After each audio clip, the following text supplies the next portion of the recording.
अस्सलाम वालेकुम बुजुर्गों, दोस्तों और साथी नाजरीन, इस हफ्ते के फ़िक्र व नज़र प्रोग्राम में आपका इस्तकबाल है। जंग का बादल है, पूरी दुनिया उससे परेशान है। और दूसरा ये है रमज़ान की निस्बत से ये है कि सब्र, तहम्मुल और इबादत में आपको मशगूल रखना है। लेकिन 28 फरवरी से शुरू हुई जंग ने पूरे अरब दुनिया को, पूरी मुस्लिम दुनिया को दहला के रख दिया है।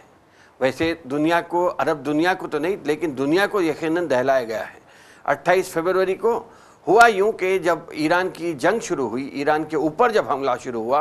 तो उस वक्त के बाद से जो हालात थे वो बदलते नज़र आए। लेकिन क्या हुआ 28 फरवरी के बाद से, एक बार उसकी मैं गिनती कर देना बेहतर समझता हूँ। उसके बाद हम बात करेंगे कि ईरान बमुकाबला अमेरिका या अमेरिका इजराइल बमुकाबला ईरान जो होता है उसके ऊपर बात करेंगे। 28 फरवरी को बातचीत का दौर चल रहा था, आखिरी हफ्ते फरवरी के, जिसमें ओमान के वज़ीर ने कहा था कि बातचीत समर आवर नतीजे पर पहुंच रही है और ईरान इस बात से इत्तेफाक कर लिया है कि वो न्यूक्लियर बम कभी नहीं बनाएगा, न्यूक्लियर एनरिचमेंट में कटौती लाई जाएगी और 60 का जो फिगर था न्यूक्लियर एनरिचमेंट का, उससे बढ़ाया नहीं जाएगा। 90 के ऊपर अगर होता है उमूमन ये फिगर, तो जब ख़तरा मंडलाते रहता है न्यूक्लियर हथियार का, तो ईरान ने 60 की जो उनका जो इंडेक्स था, जो निशाना था, उसी पर अपनी रोक लगाने के लिए इत्तेफाक भी कर लिया था। लेकिन इन सब बातचीत के दौरान बातचीत जारी ही थी कि 28 फरवरी को अमेरिका और यहूद इजराइल मिलकर, दोनों ने मिलकर ईरान पर हमला बोल दिया। और हुआ यूँ कि 28 के दिन ही ईरान के जो Ali Khamenei, Ayatollah Ali Khamenei, जो बड़ी रूहानी शख्सियत थी, उनको शहीद कर दिया गया है। ये होने के बाद ईरान ने अपने आप को तैयार किया और ईरान ने जवाबी हमला शुरू किया।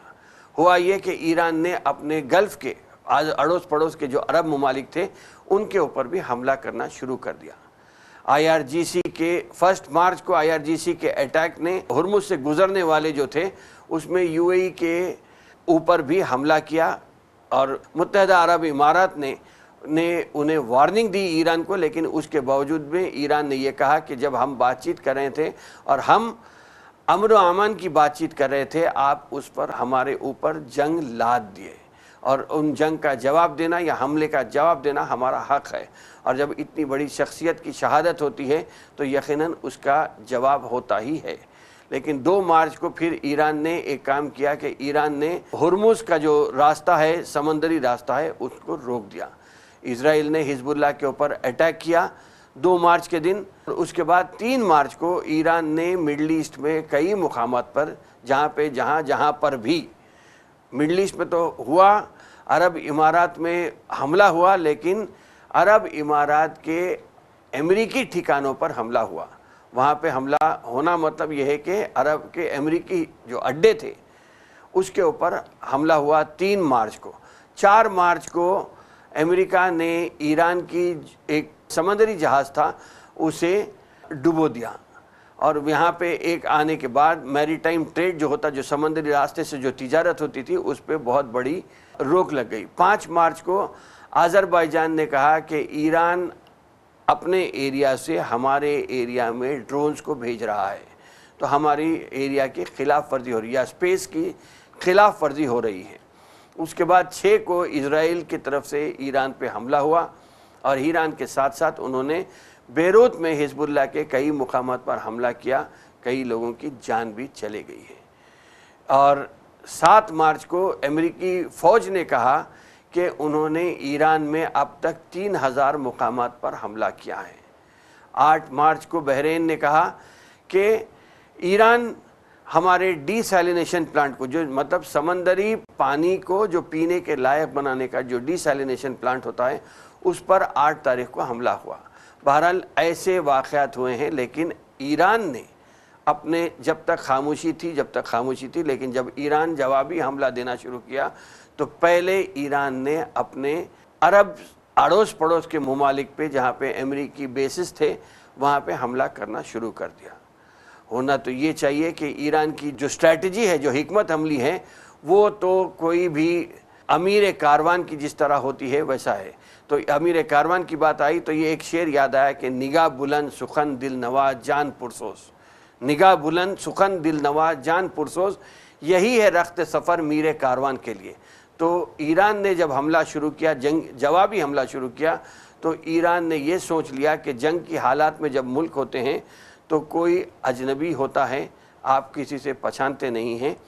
تو ایران، بلکہ یہ کہوں گا کہ جنگ کی حالات میں کچھ لوگ ایک دوسرے کو جو کبھی نہیں پہچانتے، کبھی نہیں ملاقات بھی نہیں ان کی، لیکن چند احمق لیڈروں کے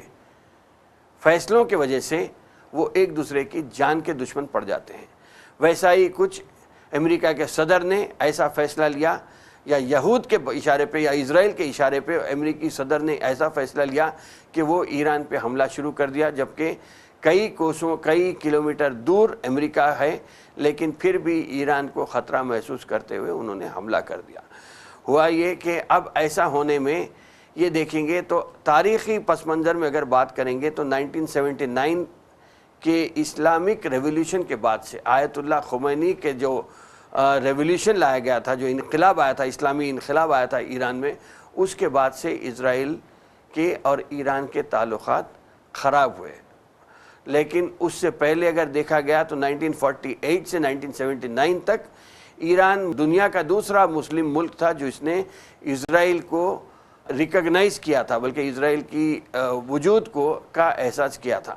لیکن جب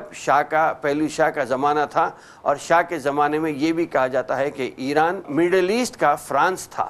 مطلب اتنی عریانیت تھی، اتنی بےہودگی تھی ایران میں، جسے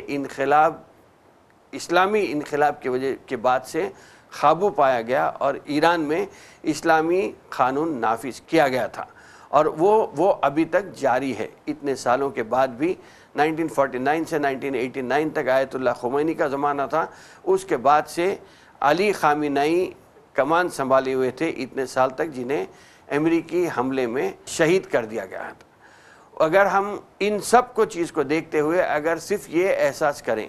یا یوں کہوں کہ ایران نے اپنی حکمت عملی کے طور پہ ایران کی حکمت عملی کے تعلق سے یہ ضرور کہوں گا کہ ایران اپنے آڑوس پڑوس کے جو لوگ ہیں، جنہیں کوئی حماس کے نام سے جانتا ہے، کوئی حزب اللہ کے نام سے جانتا ہے، کوئی حوثی کے نام سے جانتا ہے، بہرحال مڈل ایسٹ میں اپنا دبدبہ برقرار رکھنے کے لیے ایران نے اپنے ہم نوا لوگوں کو یا اپنے ہم اثر لوگوں کو یا ہم سایہ لوگوں کو مدد کرنے کے لیے انہیں بھی طاقتور بنا کے رکھا، جس سے اسرائیل کا خطرہ یا اسرائیل کو ہر وقت ڈر ہونے لگا تھا۔ لیکن اسرائیل کا جو منشا تھا وہ یہ تھا کہ ایران ڈی نیوکلیئر ہونا، ہر اعتبار سے ایران کا جو ڈی نیوکلیئر پروگرام ہے یا نیوکلیئر پروگرام ہے وہ ختم ہوتے چلے جانا، اور کہیں نہ کہیں ایران کے پاس جب نیوکلیئر ہتھیار نہیں رہیں گے تو اسرائیل کو ایک قسم سے احساس ایسا ہوگا کہ وہ محفوظ ہے۔ لیکن دیکھیں گے تو گزشتہ سال بھی 13 جون 2025 کو اسرائیل نے 12 دن کی جنگ ایران سے چھیڑی تھی، بلکہ میں یہ کہوں گا کہ ایران سے اسرائیل نے جنگ چھیڑی تھی، لیکن ایران یہ مان کے چلا کہ ایران کو یہ معلوم ہو گیا کہ اسرائیل اور امریکہ کتنا پانی ان میں ہے یا کتنا طاقت ان میں ہے یا کس طریقے سے جنگ لڑ سکتے ہیں، وہ ایران کو بھی احساس ہو چکا تھا، اور ایران یہی دیکھ کر بلکہ اسی جنگ میں ایران کے کئی نیوکلیئر سائنٹسٹ کو اور سینئر کمانڈرز کو بھی شہید کر دیا گیا تھا۔ لیکن ایران نے یہ دیکھا کہ کس طریقے سے یہ جنگ ہو رہی تھی، ایران اپنے بیلسٹک میزائل وہاں پہ چھوڑا، ایران اپنے ڈرونز وہاں پہ چھوڑا، اور ایران یہ دیکھ لیا کہ ان لوگوں میں کتنا دم خم باقی ہے یا کس حکمت عملی کے طور پہ یہ لوگ لڑ سکتے ہیں۔ تو ایران یہ دیکھ کر اس بار 28 فروری کو جب جنگ شروع ہوئی، یا 28 فروری کو بقول صدر امریکہ کے آپریشن ایپک فیوری شروع ہوئی، اور اسرائیل نے کہا کہ یہ رورنگ لائن ہے یا آپریشن لائنز رور ہے، جس میں اسرائیل کا یہ ماننا تھا کہ وہ دہاڑ کے طور پہ یا پہلوی شاہ کے جو شیر کا جو ایمبلم تھا اس کو لے کر انہوں نے اسرائیل کو اسرائیل یہ چیز کو لے کے بڑھاوا دینے کی ایک کوشش کی۔ بہرحال کہیں چیز نہیں ہوئی ہے، لیکن اتنے دن گزرنے کے بعد کروڑوں اربوں کھربوں روپے کا نقصان یا کروڑوں اربوں کھربوں ڈالر کا نقصان ہونے کے بعد امریکہ آج راستہ دیکھنے پہ مجبور ہے کہ کس طریقے سے یہ جنگ روکی جا سکتی ہے۔ जंग रोकने के लिए या जंग जीतने के लिए जो मकसद होता है वो अमेरिका को कभी भी साफ नज़र नहीं आया। होता ये कि जंग कब लड़ी जाती है जबकि आप दूसरे के इलाके पे कब्ज़ा करना चाह रहे हैं, या दूसरे इलाके में आप अपनी हुकूमत कायम करना चाह रहे हैं, या दूसरे इलाके को अपने मुल्क में अगर ज़म कर लेना चाह रहे हैं। लेकिन अमेरिका कई मील दूर है और अमेरिका यहाँ पे आके कब्ज़ा नहीं कर सकता। वैसे देखा गया तो अमेरिका 42 मुल्कों पे कब्ज़ा, हुकूमतें बदलने की कोशिश किया था और किया है तारीख़ में, लेकिन यहाँ पे ईरान, अरब दुनिया अलग है, बजाय इसके कि हम दूसरे छोटे मुल्कों को देखेंगे। तो सद्दाम हुसैन के ऊपर आपका तजुर्बा नाकाम हुआ, आप वहाँ पर नाकाम हुए थे, लेकिन यहाँ पे ईरान में तो 100% नाकामी अमेरिका को नज़र आ रही है। इज़राइल इतना बड़ा मुल्क नहीं है कि वो ईरान के ऊपर कब्ज़ा कर सकता है। तो फिर ये जंग शुरू क्यों हुई? अमेरिका ने ये जंग शुरू की है या इज़राइल के उकसाने पर अमेरिका ये जंग शुरू करके इस जंग के दलदल में फंस चुका है? इस बात का एहसास इसीलिए हो रहा है क्योंकि अमेरिका अब 14 दिन के बाद जंग रोकने के ज़राए तलाश करता हुआ नज़र आ रहा है। जंग रुकना चाहिए तो फिर अब जंग के तौर पे जब ईरान के इतने बड़े रूहानी शख्सियत को शहीद कर दिया गया है, तो अब कोई एक बड़ी शख्सियत अगर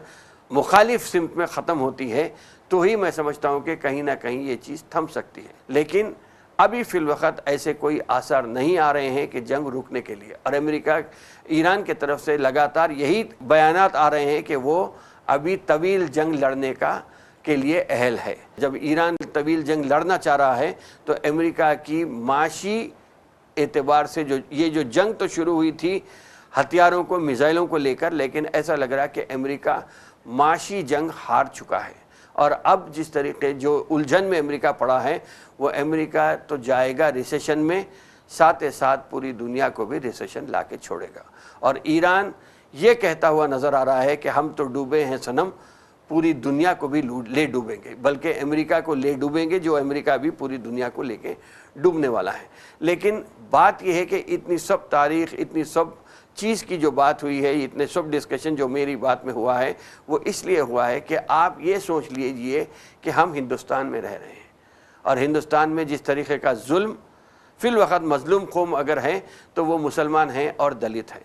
अगर हम अपने आप को ईरान के तौर पे पेश करते हैं और जो फ़िलवक़्त की हुक्मरान जमात है दिल्ली में बैठ के जो हुकूमत चला रही है, उसे अगर अमेरिका और यहूदी को के या अमेरिका और इज़राइल के तौर पे देखते हैं तो हमारी भी हिकमत अमली कुछ ईरान की तरह ही होना चाहिए। हमें हमारी हिकमत अमली के तौर पे कुछ ऐसा ही करना चाहिए जिस तरह ईरान ने अपने पड़ोसी अरब मुल्कों पे हमला करके अमेरिकी बेसिस को तबाह कर दिया, ताकि वो अरब ममालिक में मौजूद अमेरिकी बेसिस से अमेरिका ईरान पर हमला नहीं करना चाहिए और अमेरिका किस तरह महफूज रह सकता है। ऐसी हिकमत अमली अगर मुसलमान और दलित एक जगह मिलकर बनाते हैं तो फिर ये जो अमेरिका नवाज या अमेरिका के हुक्म के ताबे जो हुकूमत हिंदुस्तान में चल रही है उस पर हम काबू पा सकते हैं। हो रहा ये कि कभी ट्रिपल तलाक के नाम पर, कभी बीफ के नाम पर, कभी दाढ़ी के नाम पर, कभी टोपी के नाम पर, कभी लिबास के नाम पर मुसलमानों को टारगेट किया जा रहा है। कभी दलित अगर घोड़े पे बैठ के जाता है तो उसके पूरे समाज को बाइकआउट कर दिया जाता है। दलित की बेटी अगर आईएएस बन जाती है तो उसे दबा दिया जाता है। दलित अगर चीफ मिनिस्टर बन के उत्तर प्रदेश में अगर राज करता है तो उसे कुचल दिया जाता है। तो बहरहाल ऐसा ही सुलूक दलितों के साथ और मुसलमानों के साथ हो रहा। तो हम अगर मिल बैठकर अगर ऐसी हिकमत अमली बनाएं जिससे कि हम हिंदुस्तान की हुकूमत को, मैं ये हिंदुस्तान को नहीं कह रहा हूँ, मैं हिंदुस्तान की जालिम हुकूमत को रोकने के लिए हम हमारी हिकमत अमली ऐसी बनाना चाहिए कि वो कहीं ना कहीं हमें भी हमारे वजूद का एहसास दिलाने के लिए उनको हमारी अहमियत दिखाना ज़रूरी है। और अहमियत दिखाने के लिए चाहे हमारी माशी हिकमत अमली हो, समाजी हिकमत अमली हो या समाजी यकजहती हो हिंदुस्तान में, जो अब तक इतने सालों से हिंदू, मुस्लिम, सिख, ईसाई, दलित, क्रिश्चियन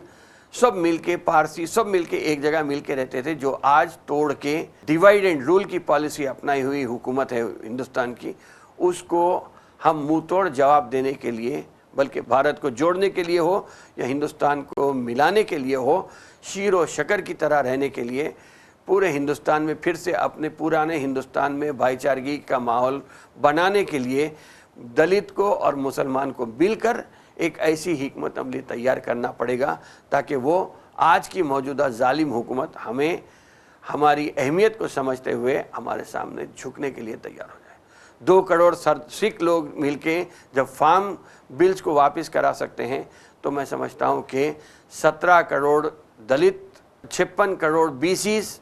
और 14 करोड़ या 15 करोड़ माइनॉरिटीज़ मिलके ये हुकूमत को भी दबाने के लिए हम काम में आ सकते हैं, अगर बशर्ते कि हम मिल के काम करें। बीसीस को तोड़ने की बात हो रही है। बीसीस के तौर पे खुद अपने आप को ओबीसी कहने वाले नरेंद्र मोदी के ज़माने में 10 साल में या 11वां साल चल रहा है, 11 साल 12 साल में भी जितना नुकसान बीसीस को हुआ है वो मैं समझता हूँ कि आज भी बीसीस उसका सही अंदाज़ा करने से नाकाम है। इसीलिए बाज़ बीसीस को बीजेपी अपने तरफ करने में कामयाब हुई। लेकिन एससीस का जहाँ तक मामला है, एससीस का दाखिला सरकारी मुलाजिमतों में रोकने के लिए मुलाजिमतों के ऊपर पाबंदी लगा दी गई या रिक्रूटमेंट के ऊपर पाबंदी लगाकर उन्हें रोका जा रहा है। तो आज एससी और माइनॉरिटीज़ ख़ास तौर पे अगर हम सबसे ज़्यादा मज़लूम हैं, अगर हम मिलके ये जंग की आगाज़ करते हैं तो आहिस्ता आहिस्ता एमबीसीज़ भी हमारे साथ आ सकते हैं जो मोस्ट बैकवर्ड क्लासेस के तौर पे जाने जाते हैं। उसके बाद हो सकता है कि बीसीज़ को भी ये मालूम हो जाएगा कि किस तरह उनके ख़िलाफ़ काम हो रहा है और किस तरह उनको कमज़ोर किया जा रहा है। हालांकि ये बात होती है कि हिंदू के नाम पे ये सबको एक करने की बात होती है, लेकिन जहाँ मंदिर का मामला आ जाता है तो मंदिर के अंदर जाने वाली कौम अलग होती है, मंदिर के बाहर जाने वाली ज़ात अलग रहती है। तो कम से कम हम ये सोच के आगे बढ़ें कि हम ज़ात के नाम पे, मज़हब के नाम पे नहीं जाकर अगर हम एकजुट होकर इसका मुकाबला अगर करते हैं तो हम हर मज़लूम को, जिस तरह अमेरिका ये कहा जाता है कि super power of the world होने के बावजूद भी आज ईरान के सामने कहीं ना कहीं अपने आप को बेबस महसूस कर रहा है, वैसा हिंदुस्तान में भी ये चीज़ दोहराई जा सकती है। इसके लिए सिर्फ हमें कुशादा जहन के साथ, खंदा पेशानी के साथ अपने बगल को खोलकर दलितों को वेलकम करना है। और दलितों से भी मैं यही कहूँगा कि आप भी हमारे को अपना भाई समझ के हमारे साथ बैठिए, बात करिए, और हम अगर आगे बढ़ते हैं तो कम से कम 17% एससी और 15% माइनॉरिटीज़ मिलके अगर हम आगे बढ़े तो हम 30% के ऊपर चले जाते हैं। बाकी सवाल ये है कि जो हिकमत अमली जो जिसके पास अक्ल सलीम का जो इस्तेमाल करते हैं वो लोग भी हमारे साथ आ सकते हैं। हम मिलकर फिर से पुराना हिंदुस्तान बहाल कर सकते हैं और अमन व भाईचारगी का माहौल यहाँ पे बहाल हो जाता है तो फिर हिंदुस्तान फिर से वही हिंदुस्तान बन जाएगा जिसे कभी सोने की चिड़िया कहा जाता था। तो वही हिंदुस्तान को हम फिर वापस बना सकते हैं। बहरहाल ये हिकमत अमली हमारे पास होना चाहिए। और हिकमत अमली की बात है तो मज़हब में भी हिकमत अमली की काफ़ी ज़्यादा अहमियत है। तो यही हिकमत अमली अगर हम आज के दौर में सोच कर समझ कर हिकमत अमली बनाते हैं, ये हिकमत अमली या अगर अंग्रेज़ी में कहूँ तो हमारी अगर स्ट्रैटेजी बनती है तो हम हर चीज़ को नाकाम करने में कामयाब हो सकते हैं। बहरहाल हिकमत अमली की ज़रूरत है, चाहे वो फाइनेंशियल हिकमत अमली हो, इकोनॉमिक हिकमत अमली हो, या ब्रदरहुड की हिकमत अमली हो, या भाईचारगी की हिकमत अमली हो। बहरहाल हिकमत अमली को हम अगर हमारा इम्पॉर्टेंट जुज़ बना लेते हैं तो हम यहाँ पे कामयाब हो सकते हैं। बहरहाल इन्हीं चंद बातों के साथ अपने बात को, हिकमत अमली की बात को लेकर अपने प्रोग्राम को यहीं पे ख़त्म करता हूँ। इंशाअल्लाह ताला आइंदा हफ्ते फिर मुलाकात होगी, फिर बात होगी। शुक्रिया, खुदा।